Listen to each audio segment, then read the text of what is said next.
माते तुझे ध्यान आम्हास राहू, तुझे नाम अमुजे मुखासे येवो, माते तुझे आम्ही दासानुदास, नमस्कार माते तुझ्याच गुणास. श्री बाणेश्वर मंदिरात अतिशय मनापासून भक्तिमय वातावरणात हरिगुरुजी आणि सौ रमाबाई यांचे अनुष्ठान सुरू होते. दैनंदिन आचरण सद्गुरू आज्ञेनुसार असायचे. हे अनुष्ठान हळूहळू कडकडीत होऊ लागले. बीजमंत्र जप करताना आहार आणि विहार याविषयी वेगळीच आज्ञा सद्गुरूंनी काही दिवसांकरता सांगितली. त्याविषयी हरिगुरुजी बाळ आणि पोलीस पाटील यांना सांगत होते. सुरुवातीला जप करताना 12 दिवस फक्त वायू आहार म्हणजे फक्त श्वसनातून जाणारा वायू हाच माझा आहार सांगितला आहे. पुढे 12 दिवस जलात प्रवेश करून गळ्यापर्यंत पाण्यात बसून म्हणजे जलाच्या सान्निध्यात जप करायचा आहे. त्यानंतर 12 दिवस केवळ जलप्राशन करून बीजमंत्राचा जप करण्याची सद्गुरूंची आज्ञा आहे. या सर्व बाबतीत मला तुमची मदत लागणार आहे. दोघांनी शांतपणे ऐकले. अशा प्रकारच्या तपाविषयी कधीही ऐकले नसल्याचे त्यांच्या प्रतिक्रियेवरून जाणवत होते. मात्र हरिगुरुजींची सद्गुरुनिष्ठा आणि आज्ञा आल्यावर ते काहीही करतात हे एव्हाना त्या दोघांनाही माहिती झाले होते. त्यामुळे हरिगुरुजी सांगत आहेत त्या अर्थी त्यामागे काहीतरी कारण असणार हे त्यांना समजले होते. ते समज बरोबर आहे, पण पाण्यात बसाया हिथं पाणी आहे कुठं? पोलीस पाटलाने विचारलं. बाळ देखील त्याचे हेच मत असल्याप्रमाणे मान हलवत होता. इथं या ओट्याजवळ एक हौद बनवावं लागेल. साधारण गळाभर पाणी त्यात असेल अशी व्यवस्था आपल्याला करायची. हरिगुरुजींनी बोट दाखवले. सगळ्यांनी होकार दिला. पोलीस पाटलानेही सुस्कारा सोडला. कारण अगदीच 12वेमध्ये उतरण्यापेक्षा हे नक्कीच सोपं होतं. आपल्याला येता जाता लक्ष ठेवता येईल असे पाटील मनातून विचार करत होता. एवढ्यात हरिगुरुजी म्हणाले, आणि हो, येता जाता माझ्याकडे लक्ष देण्याची गरज नाही, कारण दिवस दिवस मी त्याच अवस्थेत असणार आहे. उगाच सगळ्यांनी जमून गलका होणार नाही याकडे कृपया लक्ष द्यावे. हे ऐकून पोलीस पाटील चपापला. आपल्या मनात विचार आला आणि गुरुजींनी लगेच उत्तर दिले याचा अर्थ आपण हे करायचे नाही हे पक्के त्याच्या लक्षात आले. ये चल र बाळ, लागू कामाला आपण. ध्यानात ठेव, गुरुजींना त्रास द्यायला कुणी इकडं नाही आलं पाहिजे आणि दिसभर मंदिरातली घंटा बी बडवू द्यायची नाही, कळलं का? पाटलाने बाळला सांगितले.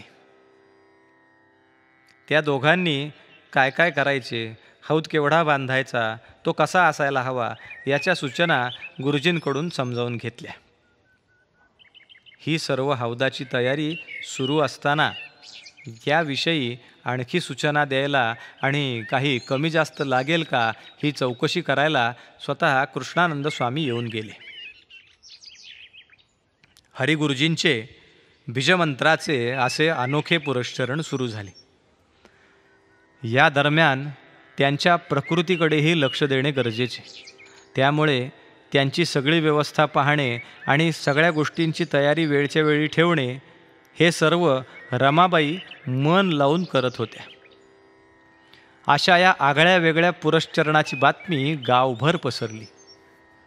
पण पोलीस पाटलांनी हरिगुरुजींना त्रास होऊ नये म्हणून काटेकोर बंदोबस्त ठेवला होता.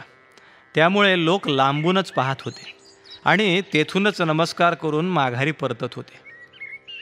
एक एक दिवस सरकत चालला तसतशी हरिगुरुजींची एकाग्रता कमालीची वाढत चालली होती.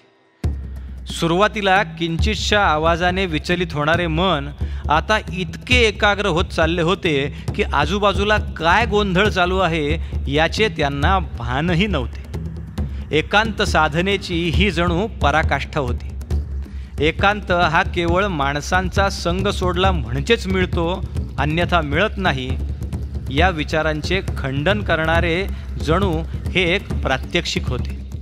पहिल्या 12 दिवसांच्या काळामध्ये फक्त वायू अंगाला स्पर्श करायचा. प्रथम 1-2 दिवस शरीरामध्ये असणारे अन्न पुढे संपत गेले. शरीरातील अन्नसाठा जसजसा संपत चालला तसतसे शरीरातील विचारांचे जाळेही हळूहळू सुटत चालले. अन्नमय शरीरातील काय काय अन्नमय आहे याचा जणू शोध याद्वारे घेतला जात होता. बुद्धीचं असणं हे केवळ अन्नामुळे असतं. जसे अन्न असेल तशी साधकावस्थेत असताना माणसाची बुद्धी बनत जाते.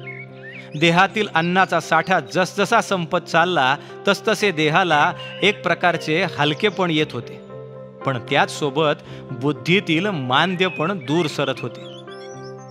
जात्याच सात्विक असणाऱ्या आणि एकांताची सवय असणाऱ्या हरिगुरुजींच्या बुद्धीवरील ते विक्षेपाचे आवरण सरायला असा कितीसा वेळ लागणार. पहिल्या 12 दिवसात देहाच्या हलकेपणासोबतच बुद्धीतही स्थिरता येऊन गेली. पुढचे 12 दिवस हरिगुरुजी फक्त जलामध्ये बसून होते. देहाचा वायूशी असणारा संपर्क आता संपला होता. अवकाशातून स्पर्शणारा वायू आता नव्हता. त्या जागी शीतल जल सोबतीला होते. सुरुवातीला जलाचा स्पर्श जाणवत राहिला, पण निस्संग झालेले मन जसजसे बीजमंत्रावर केंद्रित होऊ लागले तसतसे देहाला होणारा जलाचा स्पर्शही नाहीसा होत चालला. पण एक मात्र झाले, केवळ रिक्त जागेत अवकाशात जाणवणाऱ्या वायूच्या स्पर्शाने आणि सततच्या बैठकीमुळे देहाला जो एक प्रकारचा जडाचा भाव येत होता तोही आता कमी होत चालला होता. पाण्यात एकाच अवस्थेत स्थिर बसल्याने शरीर अगदी सहजपणे पाण्यातच पेलले जात होते. हरिगुरुजी जरी पद्मासन घालून बसलेले होते तरीही त्यांचे शरीर मात्र पाण्यामध्ये अगदी सहजच तरंगत होते. देहाकडे फारसे लक्ष देण्याची गरजही पडत नव्हती. मन आपोआपच एकाग्र होऊन आत दडलेली रहस्ये सहज प्रगट करत होते. आपले अस्तित्व जणू त्यात विरघळत चालल्याचा भास हरिगुरुजींना होत होता. 12 दिवसानंतर जेव्हा हरिगुरुजी फक्त जल आहारावर पुरश्चरणासाठी बसले तेव्हाही त्यांना स्वतःचा देह जाणवतच नव्हता. जाणवत होते ते फक्त स्वतःचे अस्तित्व, आणि त्या अस्तित्वाला स्वतःचे भान देण्यासाठी देहाची गरज वाटत नव्हती. जलप्राशन करताना जेव्हा एक घोट त्यांच्या गळ्यातून आत जात होता ते जल जड देहामध्ये जात आहे असेही वाटत नव्हते. 12 दिवसांच्या जलाच्या सान्निध्यात सारा देह जणू आप महाभूताचा एक अंश बनून गेला होता. त्यामुळे प्रत्येक घोट गळ्यातून जाताना हरिगुरुजींना सगळेच सार तत्व एकच असल्याचा साक्षात्कार होत होता. हा सर्वानुभूती एकत्वाचा अनुभव आणखी काय सांगून गेला.